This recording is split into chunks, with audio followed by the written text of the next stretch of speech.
반갑습니다. 추석들 잘 쉬고 계세요? 자, 이미 공지한 바대로 동영상 강의를 진행하겠습니다. 자, 우선 강의를 시작하기 전에 저번 시간에 우리가 살펴봤던 내용들을 우리가 좀 요약을 하고 나서 그 다음 얘기를 진행하도록 할게요. 자, 저번 시간에 우리가 했던 얘기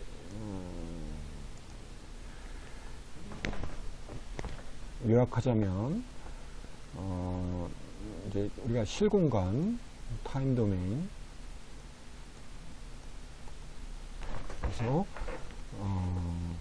어떤 저항이라는 소자에 대해서는 V는 R과 이런 선형관계에 놓여 있다고 얘기했습니다. 반면에 캐파시터나 인덕터의 경우는 그렇지 못하죠. 자, 이 경우 이제 캐파시터의 경우는 전류를 적분함으로 인해서 우리가 전압을 얻을 수 있게 되고요. 또 인덕터의 경우는 전류를 미분함으로 인해서 우리가 전압을 얻게 됩니다. 이때 물론 캐패시턴스나 인덕턴스와 같은 이런 상수들이 중요한 파라미터가 되겠습니다. 자, 이런 그 두 개의 소자의 경우 교류에서는 의미를 갖게 된다고 얘기했고요. 이런 소자들을 우리가 회로에서 해석할 경우 비선형성이 불가피하게 됩니다. 자, 이런 문제를 우리가 해결하기 위해서 페이저 변환이라는 수학적인 도구를 사용하게 되었고요. 페이저 도메인 또는 페이저 공간이라는 공간상에서 이러한 세 개의 회로 요소들을 한번 살펴볼게요. 이 경우 변환된 값들은 페이저 전압과 페이저 전류인데요. 이 비례상수는 여전히 실수값 R입니다. 캐파시터의 경우는 페이저 전압은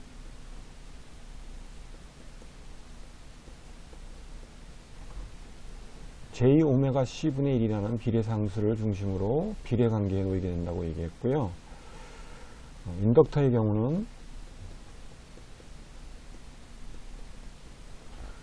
J-L이라는 비례상수를 중심으로 전압과 전류는 비례관계에 놓이게 됩니다. 물론 이거는 이러한 관계로 또 표현이 가능합니다. 자, 이런 그 세 가지의 관계식을 우리가 뭉뚱그려서 페이저 전압은 페이저 전류에 비례하고 그 비례상수를 임피던스다 라고 정의했습니다. 자, 이렇게 되면 어떻게 되죠? 비선형 관계에 놓여 있던 일반적인 교류 회로가 물론 가상적인 공간이긴 하지만 이런 복소수 공간 또는 페이저 공간 상에서는 페이저 전압과 페이저 전류 간에 언제나 선형성이 보장되는 이런 단순한 관계로 규정지어지게 됩니다. 단 이때 임피던스라고 정의했던 임피던스 값은 저항의 경우는 실수값이고요. 저항값이 됩니다. 그리고 캐패시터의 경우는 또는 오메가 C분의 마이너스 J라는 순수한 허수값 그리고 인덕터의 경우는 순수한 허수값 J 오메가 L이라는 값을 갖게 됩니다. 이러한 값들을 물론 이제 복수수 값들이죠. 다 우리가 임피던스라고 부르고 저항이 갖는 임피던스는 실수값이고 캐패시터나 인덕터가 갖는 임피던스는 순수한 허수인 걸 알 수 있어요. 그리고 이런 임피던스 값들은 저항의 경우는 오메가의 즉 주파수의 함수이지 않지만 이 두 엘리먼트에 관해서는 진동수의 즉 주파수의 함수라는 것을 저번 시간에 설명했죠.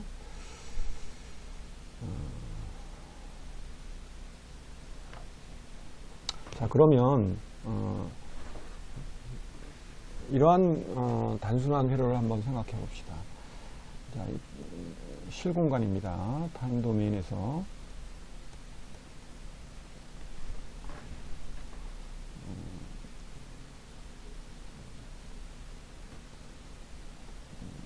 저항 R만이 있다고 생각해 봅시다.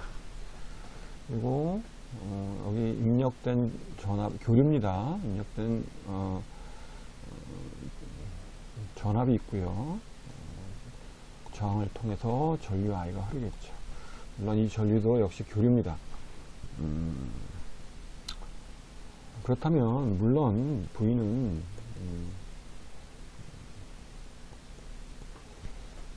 R 곱하기 I로 이렇게 주어지겠죠. 자, 이러한 교류 회로를 우리가 페이저 공간상으로 한번 옮겨놓고 생각해 봅시다. 자, 그러면 뭐 동일하게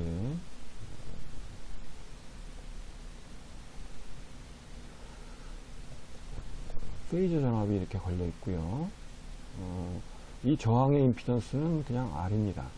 그리고 이 저항을 흐르는 페이저 전류를 우리가 I라고 하게 되면 V는 조금 전에 우리가 살펴봤듯이 이러한 단순한 형태로 표현되게 됩니다.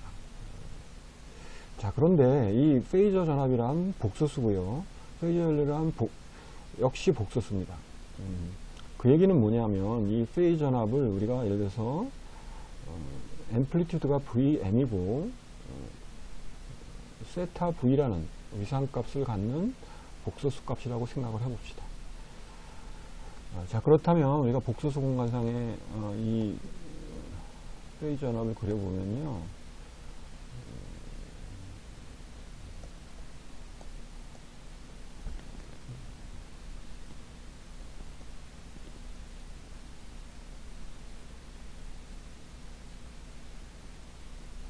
페이저 전압은 이러한 위치에 놓이게 될 겁니다.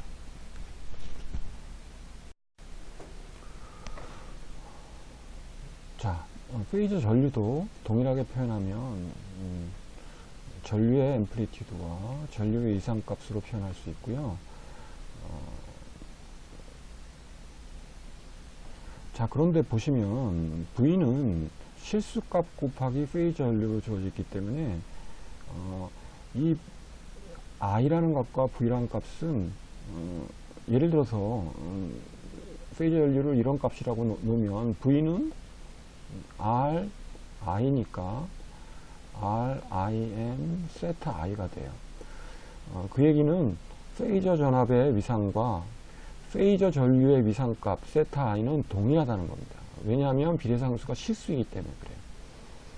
그래서 만일 이런 복소수 공간상에 우리가 페이저 전류를 그린다면 페이저 전류는 동일한 위상, 물론 이제 절대값은 다르겠죠. 이렇게 표현될 겁니다. 즉 세타 V와 세타 I는 동일해요. 즉 중요한 성질이죠. 어떤 교류에서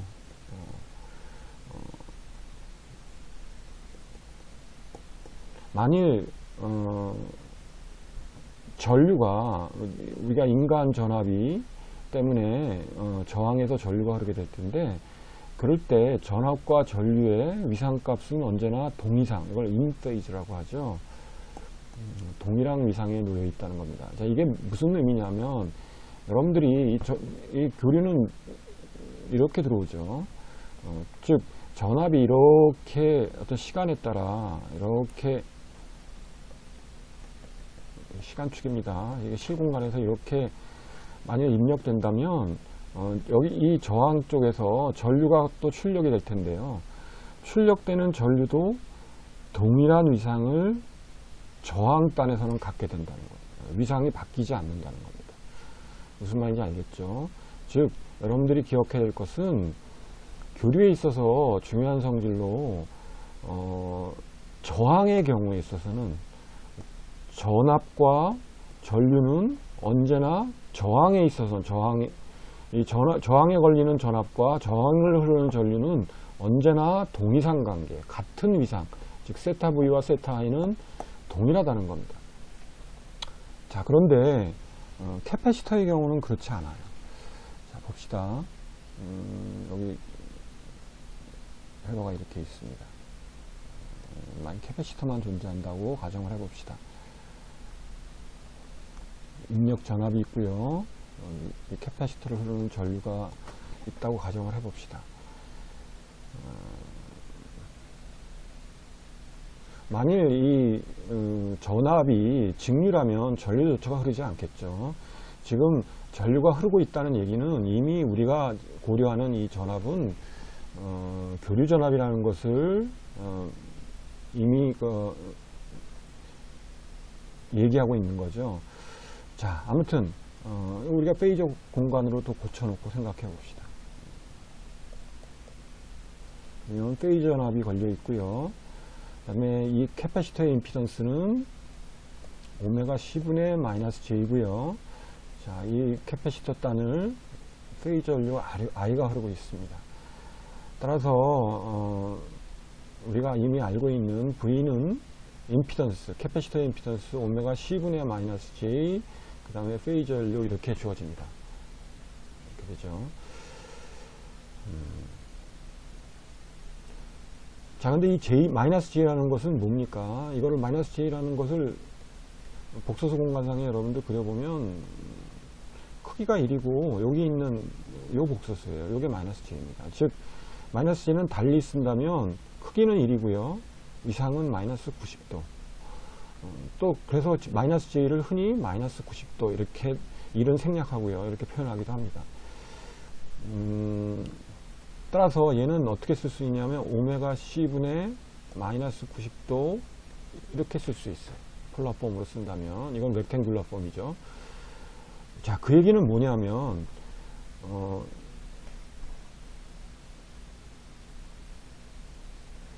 예를 들어 이 페이저 전류를 이런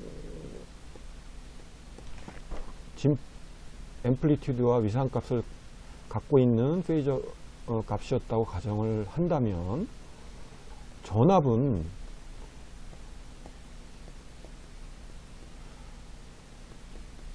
이렇게 구해지기 때문에요.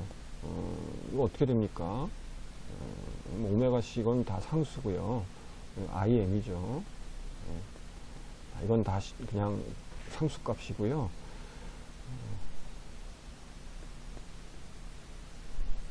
위상값이 이렇게 바뀌게 됩니다. 즉, 이게 복소수 공간상에서 그려보면요.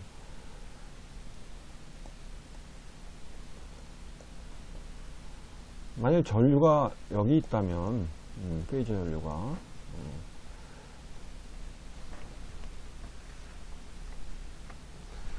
페이저 전압은 이거보다 90도, 뺀 곳에, 빼져 있는 곳에 위상이 여기에 존재한다는 거예요.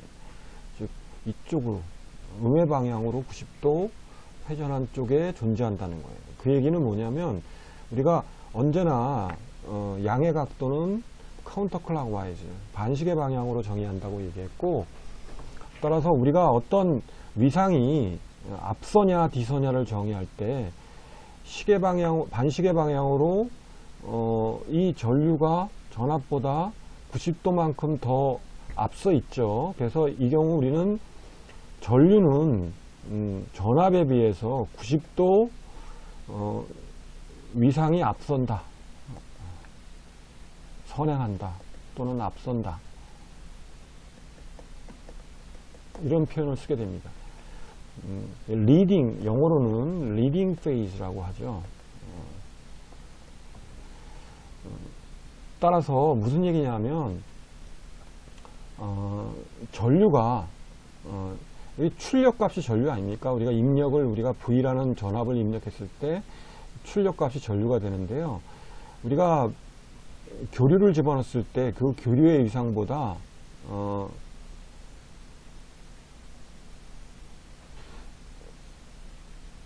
그러니까 전압이 전류보다 90도 뒤지니까 전류는 전압보다 90도 선행하게 되죠. 따라서 출력 전류 I는 V에 비해서, 입력 전압 V에 비해서 90도 위상이 리드한다, 위상이 선행한다, 이렇게 얘기할 수 있겠습니다. 자, 이게 이제 캐패시터가 갖는 성질이에요. 즉 타임 도메인 상에서 보면 예를 들어서 이런 겁니다. 전류가 입력 전압이 예를 들어서 30도였다면 출력되는 인덕터의 경우 출력되는 전류는 뭐 절대값이 바뀔 수 있겠죠. 뭐 8이라든지 코사인 오메가는 동일해야 되고요. 위상이 앞선다는 것은 여기다가 90도가 더해진다는 거예요. 그래서 120도.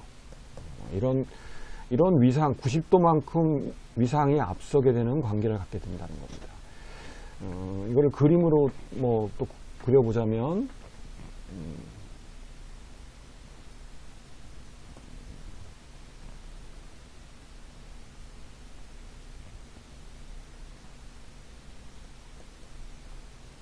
그래서 V 입력 전압이 이렇게 됐다면, 이게 아까 지웠네요.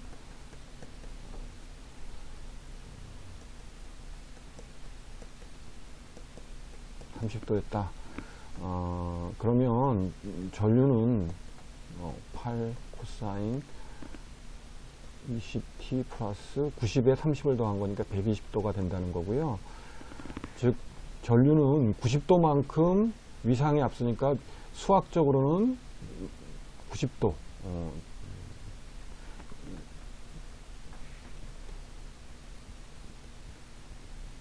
이렇게 되겠죠.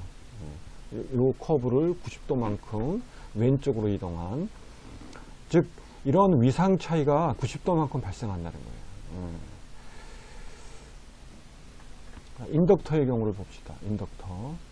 인덕터의 경우 동일하게 여기 페이저 공간상에서 인덕터를 우리가 설치해 놓고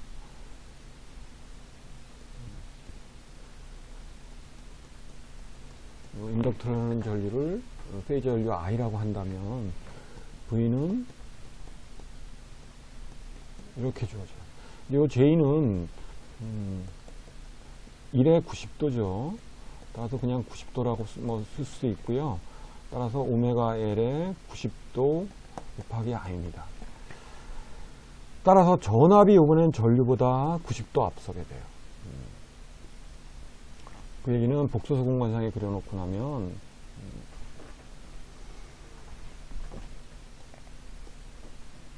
만일 전류가 여기 있다면요, 이거는 90도 앞서 있는 이곳에 전압이 존재한다는 겁니다. 90도죠. 이건 아닙니다.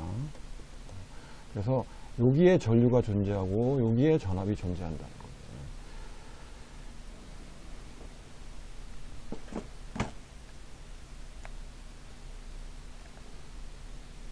따라서 다시 정리해 보자면 교류에 있어서 어떤 V라는 전압이 저항에 걸려서 그때 흐르는 전류를 I라고 한다면 V와 I는 동위상에 존재합니다. 같은 위상을 갖게 되고요. 만일 캐패시터를 먼저 설명했죠. 캐패시터의 경우 어떤 V라는 전압을 걸고 캐패시터에 I라는 페이저 전류가 흐른다면 I는 V보다 90도 앞서고 거꾸로 인덕터의 경우는 출력 전류 I가 입력 전압 I보다 오히려 위상이 90도 뒤지게 됩니다.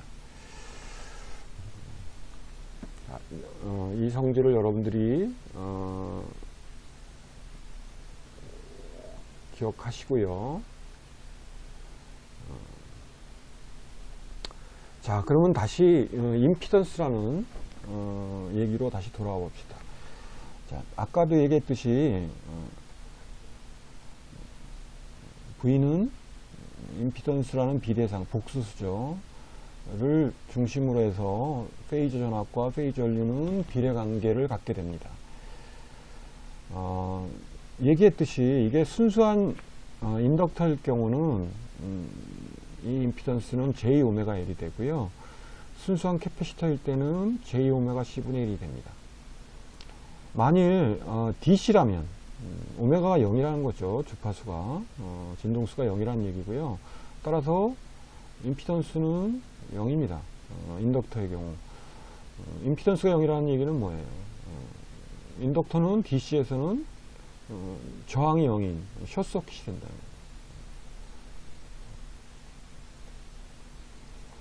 반면에 인덕터의 경우 진동수가 무한히 커지게 되면 임피던스의 크기는 또 역시 무한대로 접근하게 됩니다. 그 얘기는 임피던스란 뭐 복소수 공간이기는 하지만 물리적으로 페이저 전류에 대해 항거하는 힘이라고 얘기했고요.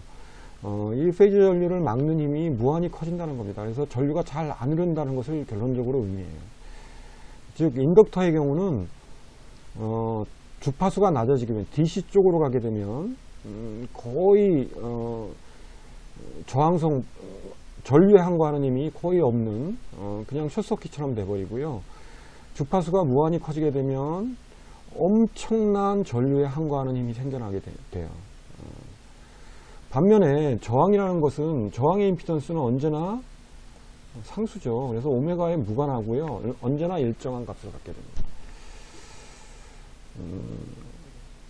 캐패시터의 임피던스는 이렇게 주어지죠. 따라서 오메가가 0일 때, 즉 DC일 때는 임피던스는 무한대입니다. 물론 절대값은 무한대가 돼요. 그 얘기는 무한한 임피던스를 갖는다는 거고요. 오픈 서킷을 의미합니다. 우리가 이미 알고 있는 거죠. 반면에 이 경우 캐패시터의 경우는 인덕터의 경우는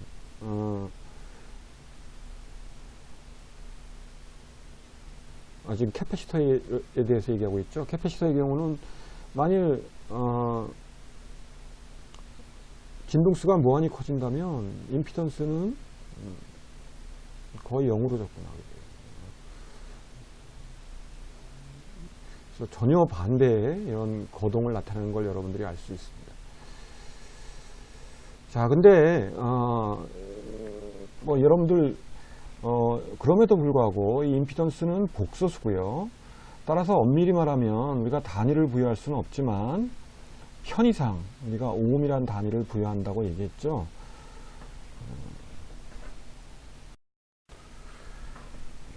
자, 그러면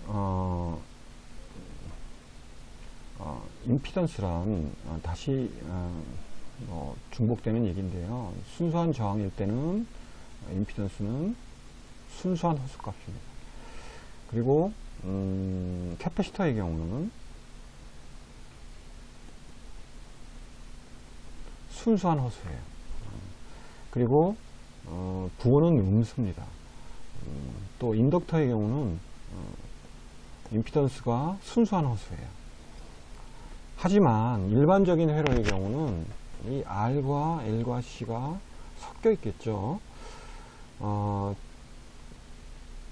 따라서 일반적인 임피던스, 어떤 회로, 우리가 R과 L과 C가 막 섞여 있는 회로라고 생각한다면 일반적인 임피던스는 실수와 허수를 다 가질 겁니다. 허수 성분을. 자, 요게 실수 성분이고요. 요게 바로 허수 성분이 되는데 요 실수 성분은 당연히 레지스턴스가 될 거예요. 자, 이 레지스턴스는 그 회로에 존재하는 저항값들로 비롯된 것이고요. 그 다음에 순수한 허수에서 비롯된 요 X라고 표현된 요 허수 성분들은 바로 캐패시터나 인덕터들이 조합됨으로 인해서 얻어지는 값들이에요.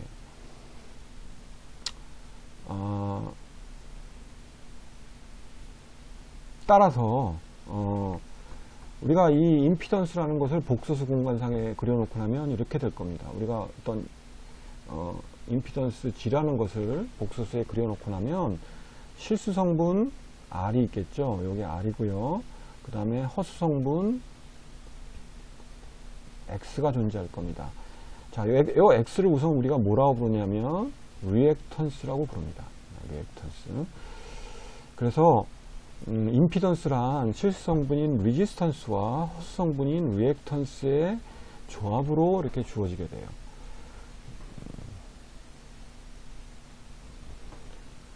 자, 근데 여기 보시면 만일 인덕터만이 존재한다면 요 임피던스는 허수이지만 양수값을 갖는 허수인 걸 알 수 있고요. 만일 순수하게 캐패시터만 있다면 순수한 허수지만 오메가 C분의 마이너스 J 아닙니까? 따라서 허수지만 음의 성분을 갖는 허수인 걸 알 수 있어요. 그래서 요 X가 만일 양수라면 복소수 공간상에서는 이렇게 그려지겠죠. R은 언제나 실수고요. 언제나 양수입니다. 실수 성분이고 여기 허수 성분이라면 어떤 임피던스가 R 플러스 JX인데 만약 X가 양수라면 복소수가 임피던스가 여기 있겠죠. 그러면 요 허수 성분인 리액턴스가 양수인 요 인덕터적인 성격이 강하다는 겁니다.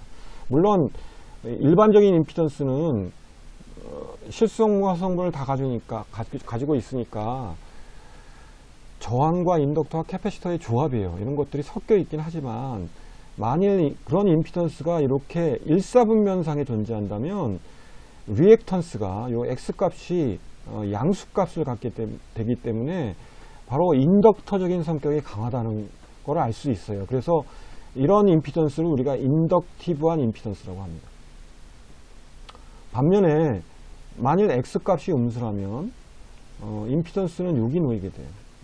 R은 양수고요. X값이 음수니까 어떤 임피던스 값이 요 4사분면에 놓이게 됩니다. 그렇게 되면 보시다시피 요 캐패시터의 임피던스가 요 허수에 따라붙는 요 상수값이 음수 아니었습니까? 따라서 캐패시터의 성격이 강한 그런 회로라는 걸 알 수 있고요. 이런 임피던스를 갖는 회로를 캐패시티브하다고 합니다.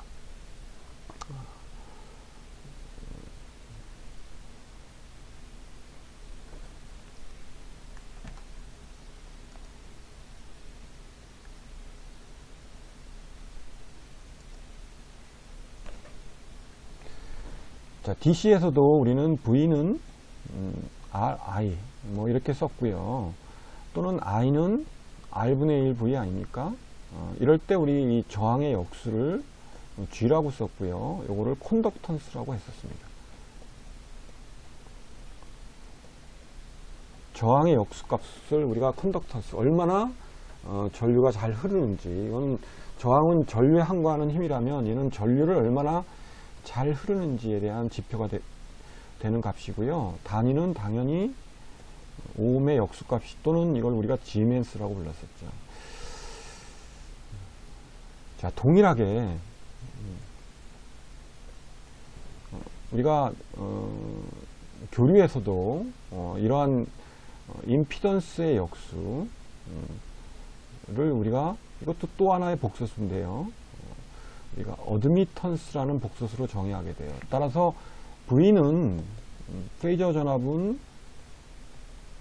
임피던스 곱하기 페이저 전류였지만 페이저 전류는 임피던스 분의 1의 페이저 전압을 곱한 값이 될 거고요. 이 값을 우리가 어드미턴스라는 값으로 정의하게 됩니다. 자, 이렇게 정의한 거예요. 그래서 역시 단위도, 이거는 허수값, 사실 복소수기 때문에 우리가 단위를 부여할 수는 없지만 이 단위를 우리는 시멘스로 부여하게 됩니다.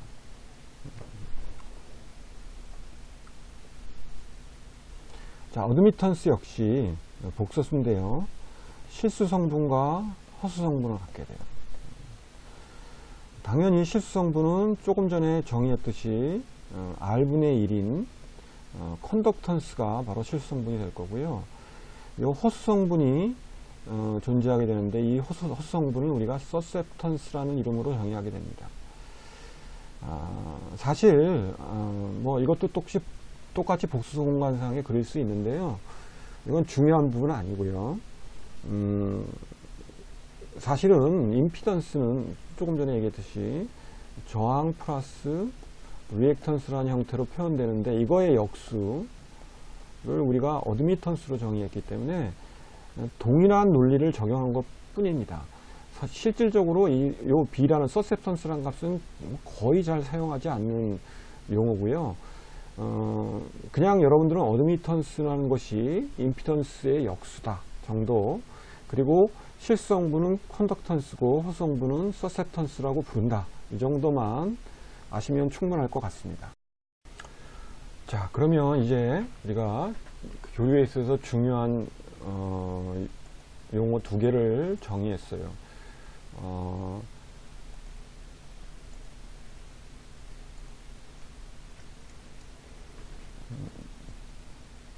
조금 전에 얘기했듯이 페이저 연합은 페이저 전류에 비례하고 그 비례 상수는 임피던스가 됩니다. 그렇지만 임피던스는 복소수이고 이 복소수는 실수 성분인 저항과 호수 성분인 리액턴스로 이렇게 분해가 됩니다. 이거를 우리가 달리 표현한다면 전류는 전압에 비례하고 그 비례 상수는 어드미턴스가 될 거고요. 어드미턴스 역시 실수 성분인 컨덕턴스와 호수 성분인 서셉턴스로 이렇게 분해가 될 겁니다. 자, 유의할 점은 우리가 지금 얘기하는 이 임피던스나 어드미턴스는 복소수고요. 따라서 어디까지나 가공의 값입니다. 실제하지 않는 값이에요. 하지만 누차 얘기했지만 우리가 회로를 해석할 때 이런 가상의 공간에서 처리해서 우리가 사측 연산을 통해서 미분 방정식을 회피하는 것이 현명한 방법이기 때문에 이러한 가공의 수를 당분간 사용하는 것 뿐입니다.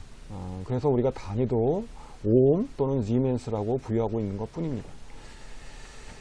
자, 그러면 이제 실제 회로를 어떻게 우리가 해석할지 좀 살펴볼게요. 자, 회로를 우리가 실제 한 예를 통해서 한번 해석하기 전에 그동안에 배웠던 DC에서 배웠던 중요한 법칙들을 한번 쭉 다시 한번 리뷰해 보겠습니다. 자, 회로를 우리가 처음 공부할 때 마치 황금의 법칙처럼 우리가 붙잡고 있었던 두 가지 중요한 법칙이 있었죠. 첫 번째는 KCL입니다. KCL이란 어떤 노드라고 부르죠. 이런 노드, 어떤 회로망이 만나는 한 점이 있다고 한다면 이런 곳에 이런 전류들이 이렇게 들어오게 될 겁니다. 그럴 때 이 모든 전류들의 합, 즉 I1과 I2 등등해서 I5까지 합은 언제나 이 노드에서 그 합은 0이 된다는, 즉 summation of I는 0이라는 이런 정의였죠. 또는 달리 말한다면 이 I1과 I2는 들어온 전류고 I3, I4, I5가 나가는 전류라면 들어온 전류들의 합은 나간 전류들의 합으로 이렇게 표현될 수 있다 라고 얘기했던 것이 우리가 키르호프의 전류법칙 또는 KCL이라고 불렀습니다.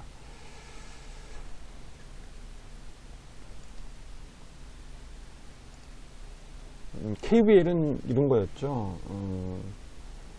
우리가 어떤 메시라는 것을 상정하고 여기 요 양당 간의 전압차를 V1, 또 여기 전압차를 V2, V3, V4 한다면 이 V1과 V2와 V3와 V4에 뺑 돌아가면서, 또는 클락와이즈로 해도 상관은 없어요. 우리가 일반되게 하기만 하면 되죠.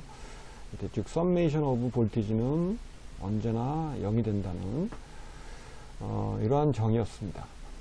자, 이러한 그 KCL과 KVL은 페이저 공간에서도 여전히 성립합니다.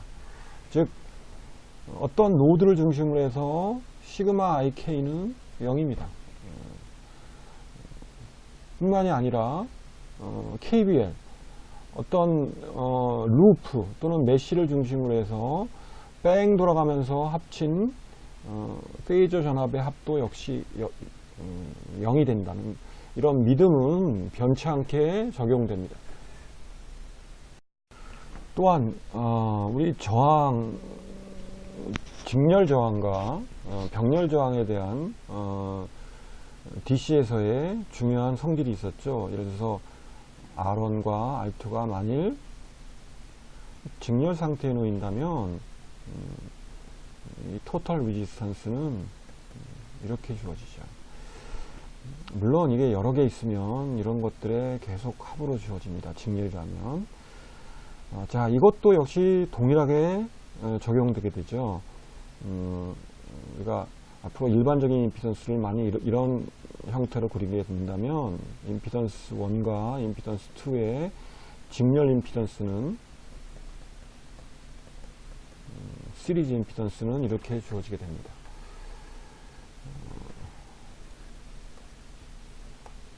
또한 병렬이라면 어떻게 될까요? 우리가 병렬 저항의 경우는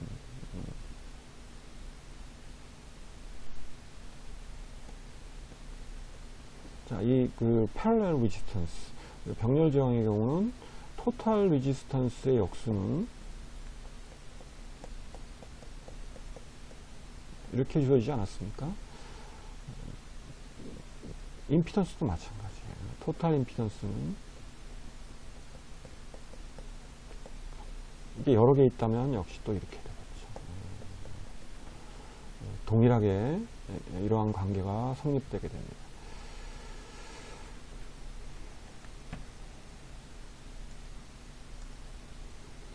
자, 그 다음에 우리가 또 여러분들이 학습했던 게 전압 분배 법칙입니다. 소위 볼티 디비전 전압이 어떻게 분배되느냐의 문제입니다. 자, 이거는 우리가 이런 거였죠. 자, 저항이 두 개가 있습니다. DC의 경우 여러분들이 이렇게 전압을 인가했어요. V라는 전압, 여기 저항이 R1, R2였다고 합시다. 그러면 이 V라는 전압은 여기 V1과 V2라는 요 각각의 저항의 전압으로 분배가 일어나죠. 요 R1에 걸리는 전압을 V1, R2라는 저항에 걸리는 전압을 V2라고 한다면 V1은 어떻게 주어졌습니까? R1 플러스 R2분의 R1 곱하기 V 이렇게 주어졌고요. V2는 R1 플러스 R2분의 R2의 V로 주어졌죠. 자, 여러분들 이거 회로 이론 1에서 이거 간단한 유도 과정을 여러분들이 배웠을 텐데요.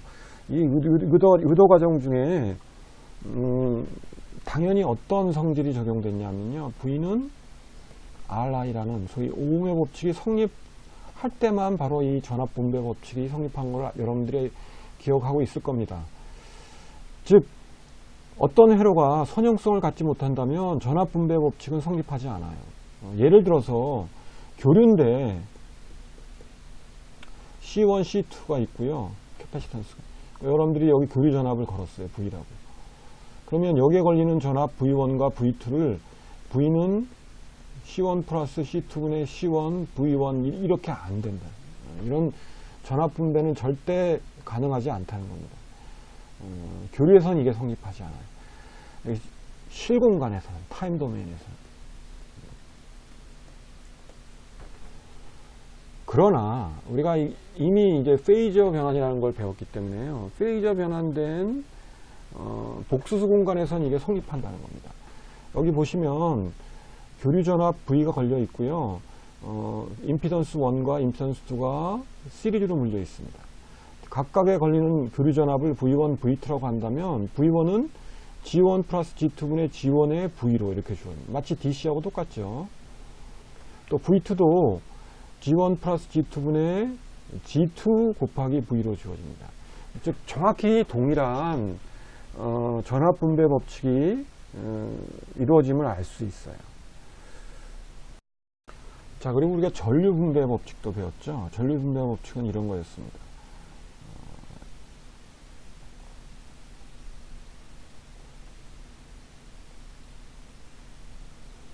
전류가 이렇게 흐릅니다. 직류에서요. 네, 이 토탈 전류 I가 흐르게 될 때 이 두 개의 저항이 이렇게 만일 병렬로 물려 있다면 각각을 흐르는 전류들이 분배가 일어날 텐데요. I1, I2로. 이 I1과 I2가 어떻게 주어지겠냐는 거죠. I1은 여러분들 R1 플러스 R2분의 전압 분배와 달리 여기 이제 이 R1을 흐르는 전류의 경우는 분자에 R2가 올라가고요. 토탈 전류 I로 주어집니다. 또 I2는 R1 곱하기 I로 주어지죠. 자, 이거 역시 전류 분배의 법칙 역시 V는 RI라는 오음의 법칙, 즉 선형성이 전제될 때만 우리가 진실인 그런 법칙이 되는데요. 일반적인 교류에서는 성립할 수가 없어요. 하지만 페이저 공간상에서는 우리가 선형성이 보장되기 때문에 이러한 전류 분배 법칙이 그대로 적용되게 됩니다. 즉 여기 I1은 G1 플러스 G2분의 G2 곱하기 토탈 전류 I로 이렇게 주어져요. I2도 마찬가지고요. 즉 우리가 뭐 뒤에도 또 비슷한 얘기를 하겠지만 페이저 공간상에서는 모든 교류 해석이 DC와 같아진다는 거예요. 마치 여러분들이 DC에서 했던 모든 법칙과 여러분들이 배웠던 모든 내용들이 그대로 다시 살아난다는 뜻입니다.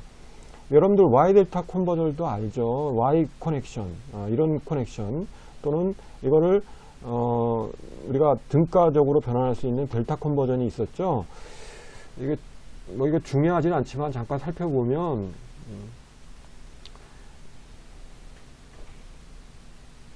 그러니까 Y 커넥션에서 뭐 여기 임피던스 동일하게 이렇게 세 개의 임피던스 여기 그림을 봅시다. 이게 Y 커넥션이에요. Y 커넥션에 G1, G2, G3라는 임피던스를 다른 이런 회로는 외곽에 이렇게 가상적으로 그리는 거죠. 델타 모양으로 GA, GB, GC라는 새로운 임피던스로 우리가 대응시켜서 등가적으로 처리할 수 있다는 거고요. 그 컨버전하는 공식이 여러분들 DC에서 요거 다 R1, R2 요게 RA였고요. 다 동일합니다. 하나도 변하지 않고 자, 이 식을 여러분들 유도할 때도 역시 오음의 법칙을 사용했고요. 이 Y델타 컨버전도 여전히 동일하게 성립한다는 겁니다. 자, 여기 Y델타 컨버전은 내가 간단히 설명했는데요. 이건 뭐 중요한 부분이 아니기 때문에 내가 이렇게 간단히 설명했고요. 이 모든 DC에서 여러분들이 배웠던 모든 변환과 모든 어떤 공리, 법칙 이런 것들이 동일하게 이 페이저 공간상에서는 적용이 가능합니다. 자, 그럼 마지막으로 우리가 실제 이런 어떤 주어진 교류해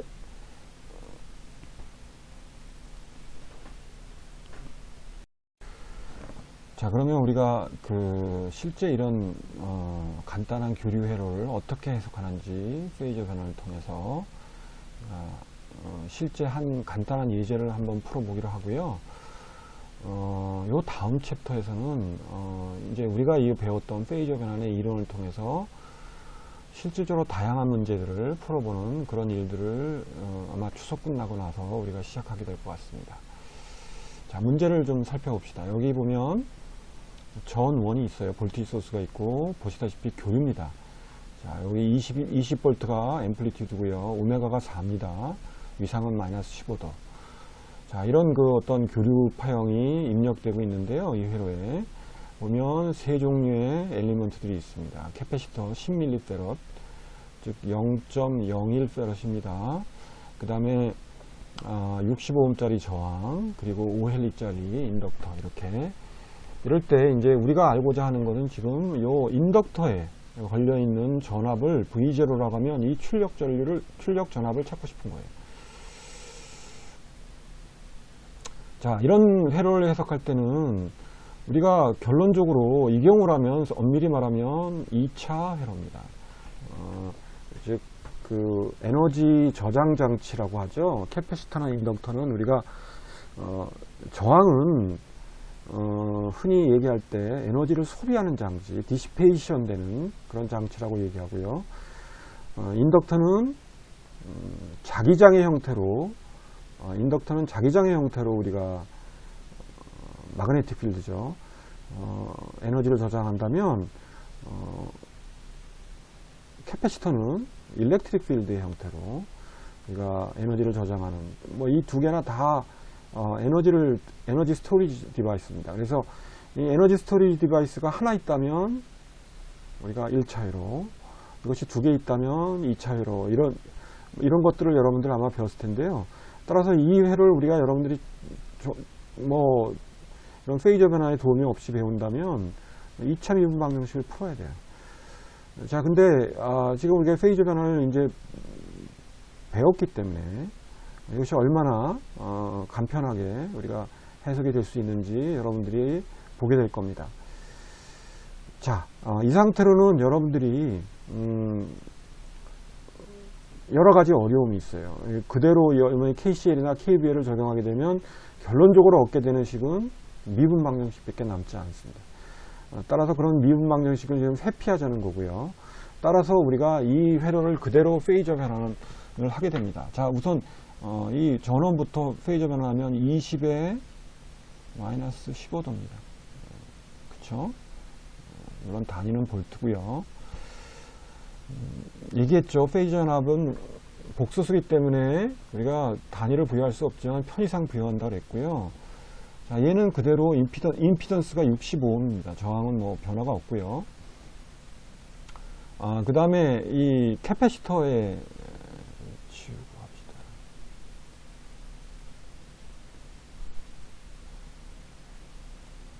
캐패시터의 임피던스는 잘 알다시피 J 오메가 C분의 1이고요. 오메가가 지금 4 아닙니까? J4. 그 다음에 캐패시턴스는 10mF이지만 0.01F이에요. SI 유닛으로. 따라서 0.04고요, 분모가. 따라서 J분의 25가 되고요. 다시 쓰면 마이너스 J25가 됩니다. 따라서 요 놈의 임피던스는 마이너스 J25가 돼요. 오케이.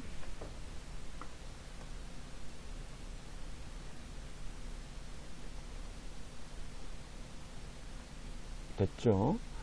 자, 그 다음에 요 인덕터 임피던스는 J 오메가 L 아닙니까? 따라서 J 오메가는 4였고요. 항상 오메가는 4 레디안 퍼 세크라는 거를 여러분들 염두에 두라고 얘기했고요. 나중에 역변할 때 반드시 필요합니다. 그 다음에 인덕턴스가 5예요. 그래서 J20이 됩니다. 자, 그러면 이제 복소수 공간상에 놓고 나면요, 이 회로는 이렇게 바뀝니다. 이게 이제 변환된, 이놈이 변환된 거죠. 20에 마이너스 15도고요. 마이너스 J25, J20, 그 다음에 65ohm이라는 임피던스로 구성된 회로가 됩니다. 자, 이게 복소수 공간상에서 변환된 회로고요. 자, 여기서 우리가 찾고자 하는 거는 요 인덕터에 걸리는 출력 전압을 찾고 싶기 때문에 여기에 걸리는 페이저 전압을 찾는 거예요. 이제는 이거 직류라고 생각하시면 됩니다. 이제는 여기는 이 복소수 공간에서는 모든 선형성이 다 보장이 돼요. 따라서 요 두 개의 임피던스가 지금 병렬 임피던스 아닙니까? 그래서 이 회로는 이렇게 그냥 간단히 생각할 수 있잖아요. 여기 임피던스가 하나 있고요. 요 두 개의 합의 임피던스가 이렇게 물려 있는 거예요. 그래서 우선 요 두 개의 병렬 임피던스를 먼저 찾으면 되겠죠. 찾아봅시다. 따라서 요 두 개의 임피던스, 병렬 임피던스, 병렬 저항 어떻게 구합니까? R1, R2 이렇게 구하죠. 그래서 두 개의 합, 두 개의 곱 이렇게 구하지 않았습니까? 동일해요. 우리가 요 두 성분의 병렬 임피던스는 이렇게 쓸 수 있고요. 마이너스 J25, J20의 병렬 임피던스입니다. 그래서 이 두 개의 합분의 두 개의 곱이라고 할 수 있고요. 그러면 J100이 나옵니다. 병렬 임피던스. 그러면 이 회로는 그냥 이렇게 쓸 수 있는 거예요. 여기 65ohm이 있고요. 그 다음에 여기 임피던스가 J100짜리가 하나 있고 전원이 있는 이런 회로입니다. 여기에 걸리는 전압을 찾으면 돼요. 여기에 걸리는 전압은 이거 전체에 걸리는 전압이죠. 따라서 전압 분배 법칙을 쓰는 겁니다. 요 두 개의 임피던스 중에 이쪽에 분배되는 임피던스를 찾으면 되니까 두 개의 임피던스의 합분에 요 임피던스가 J100 아닙니까? 그래서 60 더하기 J100분의 J100에 걸리는 임피던스를 찾는 거예요. 요게 입력 전압 아닙니까? 20에 마이너스 120도. 자, 그러면